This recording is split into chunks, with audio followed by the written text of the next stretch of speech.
Welcome to my YouTube channel Crazy Designs. आज के इस फोटोशॉप ट्यूटोरियल में हम सीखेंगे हम किस तरह से अपनी किसी इमेज पर इस तरह का फोटो मोंटाज क्रिएट कर सकते हैं। तो चलिए शुरू करते हैं।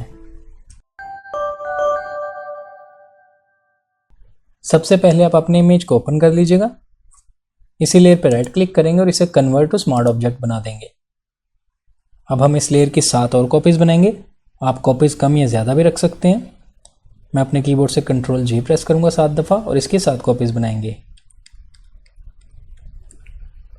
यूँ कॉपीज़ बनाने के बाद सबसे नीचे वाली लेयर को आप सेलेक्ट कर लीजिएगा। बाकी तमाम लेयर्स को हम यहाँ से हाइड करेंगे। आप इसके आईबॉल बंद करने के लिए जिस लेयर को आप दिखाना चाहते हैं ऑल्ट प्रेस करते हुए उसके आईबॉल पर क्लिक कीजिएगा। ये देखिए बाकी तमाम लेयर्स यहाँ से हाइड हो चुकी हैं। अब आप यहाँ से जाइएगा एडजस्टमेंट लेयर में और यूज़ करेंगे ब्लैक एंड वाइट। इसको ब्लैक एंड वाइट करने के बाद यहाँ से इसको बंद कर दीजिएगा। अब हम यहाँ पे एक न्यू लेयर ऐड करेंगे। आप इस न्यू लेयर वाले आइकन पर क्लिक करते हुए एक लेयर ऐड कीजिएगा। इसके बाद यहाँ से रेक्टेंगल मार्की टूल सेलेक्ट करेंगे और शिफ्ट प्रेस करते हुए एक बॉक्स बनाइएगा ऑलमोस्ट इस साइज़ का। इसमें हमें ब्लैक कलर फिल करना है जो कि मेरा फोरग्राउंड कलर है।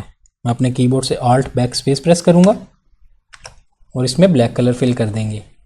इसी सिलेक्शन को रखते हुए हम यहाँ से जाएंगे सिलेक्ट में और यूज़ करेंगे transform selection. Shift and alt press करते हुए आप इसको इस तरह से प्रोपोर्शनली बड़ा कीजिएगा ऑलमोस्ट इतना। अब अपने शिफ्ट और ऑल्ट को छोड़ते हुए यूँ नीचे से ड्रैग कीजिएगा। इसको रिसाइज करेंगे ऑलमोस्ट इतना नीचे से और इसके बाद यहाँ से ओके कर दीजिएगा। यूँ सिलेक्शन बनाने के बाद हमें एक और न्यू लेयर ऐड करनी है, लेकिन इस लेयर से नीचे लेयर ऐड करेंगे। नीचे लेयर ऐड करने के लिए कंट्रोल प्रेस करते हुए न्यू लेयर वाले आइकन पर क्लिक कीजिए। ये देखिए नीचे लेयर ऐड हो चुकी है। इस बार हम इसमें वाइट कलर फिल करेंगे जो कि मेरा बैकग्राउंड कलर है। मैं अपने कीबोर्ड से कंट्रोल बैक स्पेस प्रेस करूंगा और इसमें वाइट कलर फिल कर देंगे। अब हम कंट्रोल डी प्रेस करेंगे और इसको डीसेलेक्ट करेंगे। नेक्स्ट आप इन दोनों लेयर्स को सिलेक्ट कर लीजिए। मैंने शिफ्ट प्रेस करते हुए ये देखिए दोनों को सिलेक्ट कर लिया। इसकी ओपेसिटी को कम करेंगे, इससे हमें पीछे वाला इमेज दिखेगा और हम आसानी से इसको एडजस्ट कर सकते हैं। मैं यहाँ पे इसको 50% करता हूँ इसकी ओपेसिटी और मूव टूल पे रहते हुए इसको यूँ ड्रैग करेंगे। कंट्रोल टी प्रेस करेंगे अपने कीबोर्ड से और इसको मैं थोड़ा सा रोटेट भी कर देता हूँ। आप अपनी इमेज के मुताबिक इसको एडजस्ट कर लीजिएगा और उसके बाद यहाँ से ओके कर देंगे। फिर से आप इसकी ओपेसिटी को 100% वापस ले आइएगा। अब आप इस वाली लेयर के पिक्सल्स को सिलेक्ट कीजिएगा। कंट्रोल प्रेस करते हुए इस ब्लैक वाली लेयर के पिक्सल्स को सिलेक्ट करेंगे। मैं कंट्रोल प्रेस करते हुए इस पर क्लिक करता हूँ। ये देखिए सिलेक्शन बन चुकी है। न्यू सिलेक्शन बनाने के बाद इससे जो ऊपर वाली लेयर है इसको सिलेक्ट कीजिएगा और यहाँ से लेयर मास्क ऐड कर दीजिए। लेयर मास्क ऐड करने के बाद अब इस नीचे वाली लेयर को अब हम डिलीट कर देंगे। ड्रैग करते हुए आप डिलीट कर दीजिएगा और जिस पे हमने मास्क ऐड किया था इसको यहाँ से विजिबल कर दीजिएगा। ये देखिए इसको विजिबल करते ही इसकी मास्किंग दिखने लगी है। अब आप इन दोनों लेयर्स को सिलेक्ट कीजिएगा।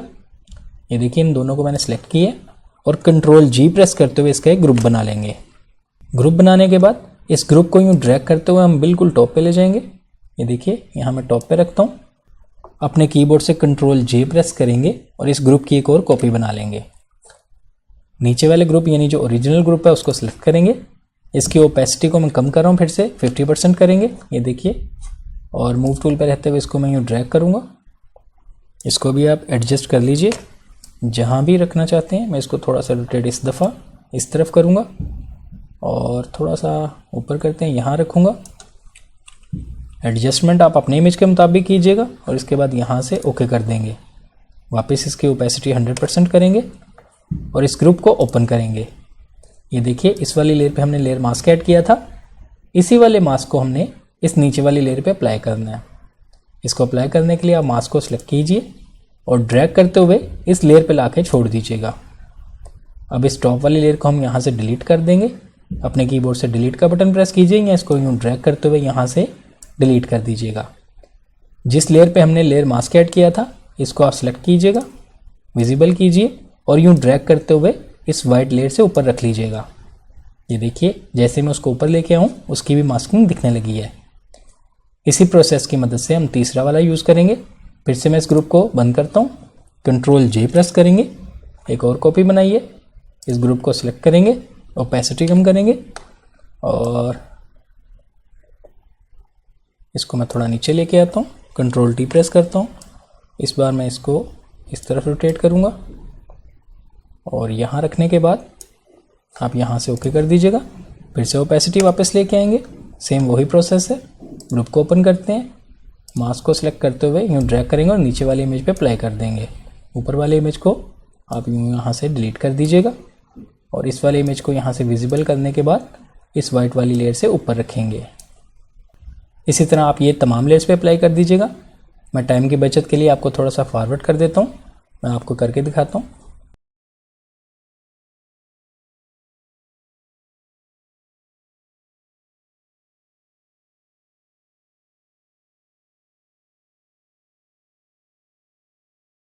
ये देखिए मैंने तमाम इमेजेस पे सेम प्रोसेस के साथ इस पर अप्लाई कर दिया है।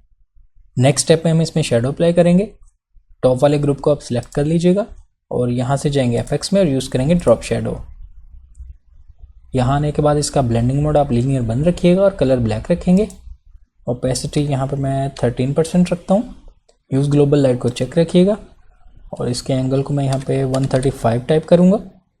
डिस्टेंस को 30 टाइप करेंगे, सेपरेट 0 रखिएगा और साइज़ को यहाँ पे मैं 15 टाइप करूँगा और इसके बाद यहाँ से ओके कर दीजिएगा। हमें सेम वैल्यूज़ बाकी पे भी अप्लाई करनी है। इसकी हम कॉपी लेंगे, यानी ऑल्ट प्रेस करते हुए इसके स्मार्ट फिल्टर को यूँ ड्रॉप शेडो को यूँ ड्रैग करते हुए जिस पे भी आप अप्लाई करना चाहते हो उस पर छोड़ दीजिए। ये देखिए इसी तरह तमाम ग्रुप्स पे अप्लाई कर दीजिएगा इसको।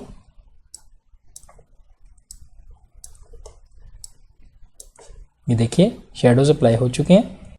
इसी तरह अगर आप इनकी तरतीब को ऊपर या नीचे करना चाहते हैं, जैसे कि इस पीछे वाले इमेज को आप चाहते हैं इस वाले से ऊपर हो, तो ये देखिए मैं इसको सिलेक्ट करता हूँ।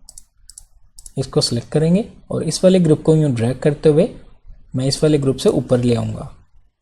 इसी तरह आप अपनी मर्ज़ी के मुताबिक इनकी तरतीब को जिस तरह भी चाहें एडजस्ट कर सकते हैं। इस तरह इन स्टेप्स पे अमल करते हुए आप भी अपने किसी इमेज पर इस तरह का फ़ोटो मोंटाज बना सकते हैं। आई होप आपको आज का ये ट्यूटोरियल अच्छा लगा होगा। वीडियो पसंद आई तो लाइक कीजिए, मेरे चैनल को सब्सक्राइब कीजिएगा। मिलते हैं नेक्स्ट वीडियो में एक न्यू ट्यूटोरियल के साथ। Thank you.